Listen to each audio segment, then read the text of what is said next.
결국은 우리 같은 지정학적으로 많은 한계가 있는 나라의 경우에는 결국 국방력과 외교력적으로 이걸 타파할 수밖에 없다.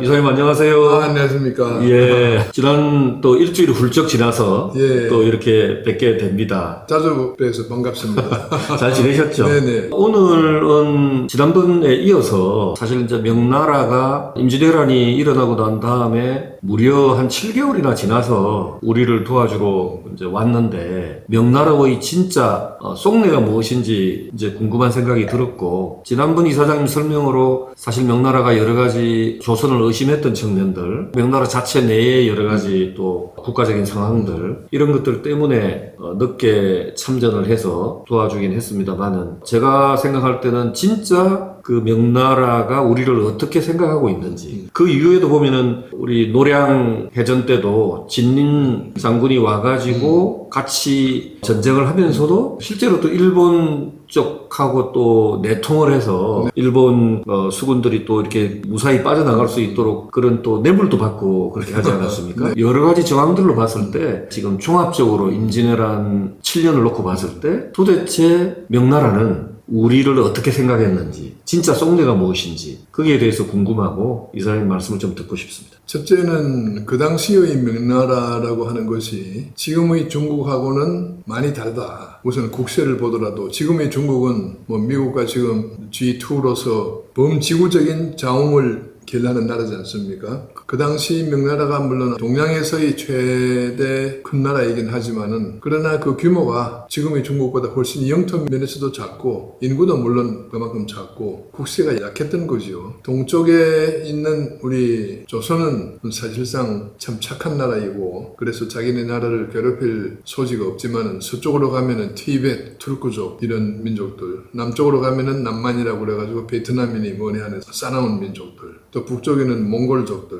또 만주족, 이런 나라들이 이제 둘러싸여 있다 보니 명나라도 이제 국방 안보를 유지한다는 게 굉장히 어려운 입장이죠. 황하 유역이 기름지고 농사가 잘 되고 하니 사방에 있는 동서남북에 있는 오랑캐들이, 그 사람들이 봤을 때는 다 오랑캐인데 언제든지 쳐들어온다 이겁니다. 외부의 적, 내부의 적. 제일 중요한 게 어디나 마찬가지지만은 내 자신의 안보, 안전, 그것이 제일 중요한 문제가 아니겠습니까? 명나라의 입장에서 볼 때에도 어쨌든 이 중원을 자기네가 확보하고 잘 살면서 왕조를 오래오래 유지하는 것이 지상 목표였었지요. 그런데 일본은 동이, 서융, 남만, 북쪽의 범위에 들어가지 않았습니다. 바다 저쪽에 있고, 또 그리고 일본이라는 나라 자체가 하나의 독립된 세력이었거든요. 그런 판에 이제 일본이 드디어 이제 쳐들어왔다. 이게 재빨리 이제 파악을 하는 것이죠. 본래부터 이제 명나라의 국가 전략은 뭐냐? 일본과 강적이니까 강적과는 싸움 붙으면 안 된다. 중간에 완충지대가 있어야 된다. 마침 조선이 딱 완충국이지 않습니까? 그래서 이게 조선이 없으면은 일본과 국경을 접해야 되니까 상당히 부담스럽다 이겁니다. 그래서 조선을 먹으려면 먹을 수도 있지만은 완충국으로 두는 것이 좋다. 지금도 마찬가지라고 보아집니다. 국제정치적인 측면에서 볼 때에 우리 남한과 북한이 쪼개져 있긴 합니다만은 중국으로 볼 때는 미국과 국경을 접하는 것보다는 중간에 완충지대를 두는 것이 좋다. 그래서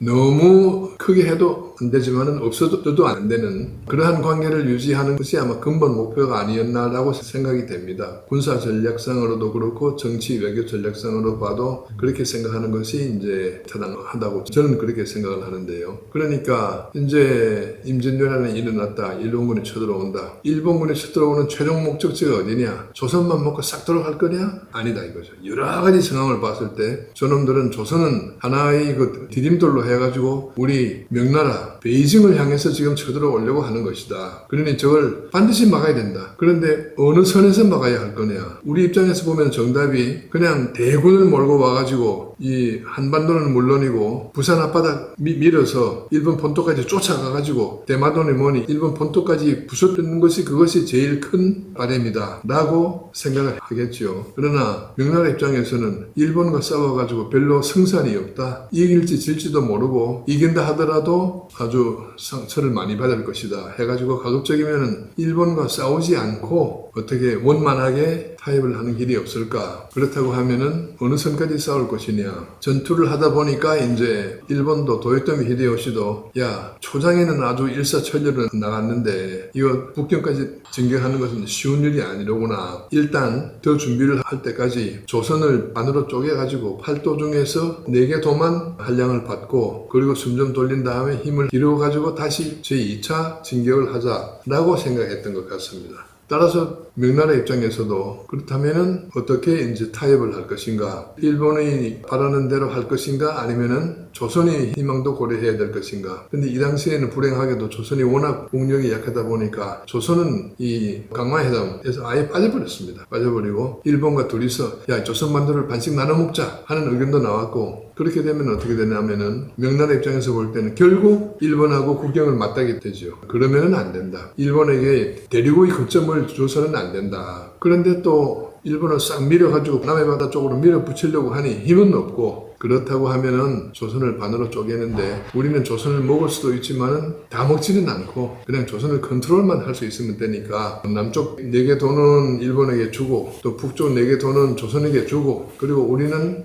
압록강 북쪽만 이렇게 확보해가지고 여차하면은 내려가지만은 어쨌든 압록강까지만 확보하면은 손해볼 거 없으니까 그 정도 선에서 이제 멈출까라고 하는 것이 명조정의 대체적인 안이었습니다. 명조정 내부에서도 강경파, 타협파가 있어가지고 여러 가지 의견이 있었습니다만은 제일 강경파는 아예 남해까지 쓸어내버려야 된다. 또 제일 온건파는 압록강까지만 우리가 확보하면 돼. 그리고 조선은 울타리를 해가지고 남겨두어야 된다. 조선까지 다 먹어서는 안 된다. 근데 하다 보니까 그러면은 우리는 압록강에서 한양까지만 이렇게 꽉 막고 나머지는 뭐 외놈들이 차지하건 말건, 실제 이제 본래 외관이 그 당시에 있었습니다. 부산 초량이라고 하는 곳에 외관이 임진왜란이 나기 전부터도 일본 사람들이 많이 와 있었거든요. 들어보니까 일본인들이 본래 조선 땅에 살고 있었다고 하니 그러면 남쪽은 뭐 그냥 일본한테 주어버리고 우리는 그냥 한양 이북에서 압록강까지 우리가 직접 할 수도 있겠지만 조선을 그냥 그대로 유지시켜가지고 조선이 스스로 이제 방어하도록 하고 우리는 압록강 안쪽만 다 방어하면 되지 않겠느냐 하는 것이 일치된 의견은 아니었지만 대체적인 명나라 조정의 여론이 그런 쪽으로 그 당시에는 잡혀 있었던 것 같습니다. 그리고 이제 강화회담을 일본하고 진행을 할 때 구체적으로 방금 이사장님께서 말씀하신 그 명나라의 안을 가지고 일본하고 협의를 진행을 했던 겁니까? 했었습니다. 예. 오랫동안 했습니다. 실제 7년 전쟁이지만은 그동안에 전투를 격렬하게 한 거는 첫 해에 1592년 4월부터 한 1년 동안 그 다음에 초반까지 하고 마치 6.25 전쟁한 거하고 딱 비슷합니다. 초반에는 막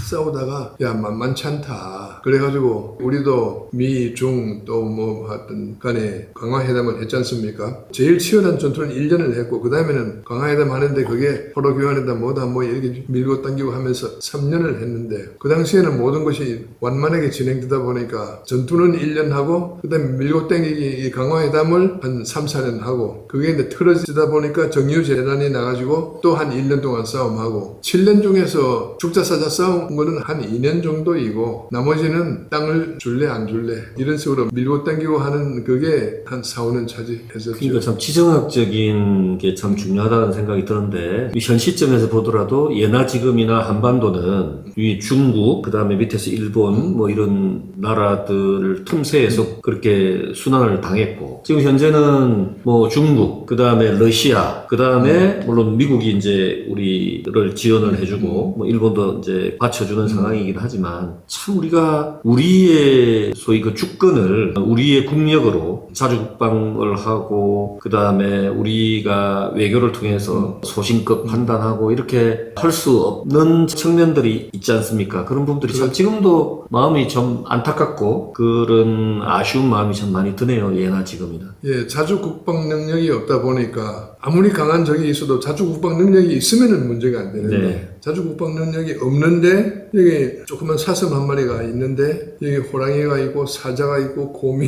있고 뭐 이런 식으로 둘러싸여 있다 보니까 참 뭐 유럽의 폴란드도 우리나라하고 비슷한 그런 입장에 있는데 자주 국방력이 없이는 예나 지금이나 아주 일치된 국민 여론과 그리고 외교력을 발휘하지 않으면은 정말 존립하기가 힘든 건 예나 지금이나 마찬가지인 것 같습니다. 그러니까요. 저도 지금 보면 이제 우리는 미국의 영향을 크게 국가 안보나 모든 부분에서 이제 받고 있는데 지금 미국이 올해 대통령 선거가 있지 않습니까? 그래서 트럼프 대통령 같은 경우에는 대통령 기간 중에 주한 미군을 철수할 계획을 세우고 했다는 게 또 뒤에 밝혀지고 뭐 그렇게 했습니다만은 참 우리가 의존하고 있는 강대국, 우리가 소위 신뢰한다고 생각하는 그 우호 국가가 거기에 지도자가 어떤 사람이 되느냐에 따라 가지고 또 우리의 안보가 불안해지는 이런 상황들이 참 안타깝고 맞습니다. 참 네. 그런 걱정들이 많이 됩니다. 되고 지금 생각해 보면 김한민 감독님의 최근 그 노량 영화에서도 그 예실이 좀 감독님께서 아마 그걸 어필을 강하게 하고 싶었던 그 같은 생각을 가졌는데 진리는 어차피 이제 일본이 물러가는 상황이니까 적당히 그냥 도망갈 수 있게 좀 내버려 두고 해가지고 마무리를 하자 이제 이런 입장이었던 것 같고 이순신 장군은 끝까지 완전히 적을 섬멸하지 않으면 심지어는 뭐 본토까지 일본 본토까지 가가지고 섬멸을 하지 않으면은 이게 이제 또 언제 쳐들어올지 모르니까 목숨 걸고 이번 전투에서 끝장을 내야 된다 이런 맞습니다. 의지로 싸웠지 않습니까? 그렇죠. 그런 것들을 보더라도 사실 제3자의 입장과 이순신 장군 같이 우리의 약소국의 입장 이런 것들이 참 차이가 난다는 생각이 맞습니다. 듭니다. 그래서 결론은 이사님께서 생각하실 때도 결국은 우리 같은 지정학적으로 많은 한계가 있는 나라의 경우에는 결국 국방력과 외교력 그렇죠. 쪽으로 이걸 타파할 수밖에 없다. 지난번에도 얘기하면서 제가 고슴도치 이야기를 했습니다만은 또 조그만 동물들 우리가 많이 크기는 컸습니다만은 그러나 고양이가 아무리 커도 호랑이가 될 수는 없는 것이고 그렇다고 해서 다 호랑이가 될 필요는 없고 고슴도치처럼 자기 방어할 능력만 있으면 됩니다. 꼭 미국을 때려부수고 중국을 때려부술 정도의 그런 큰 힘을 가지고 있지 않더라도 자기를 방어할 수 있으면은 그래서 평화를 유지할 수 있으면은 그러면 일단 필요 조건은 되는 거죠. 그러면은 어쨌든 오늘 결론은 대한민국의 존립을 위해서 고슴도치 외교 전략을 쓰자. 고슴도치 외교 전략을 위하여. 위하여.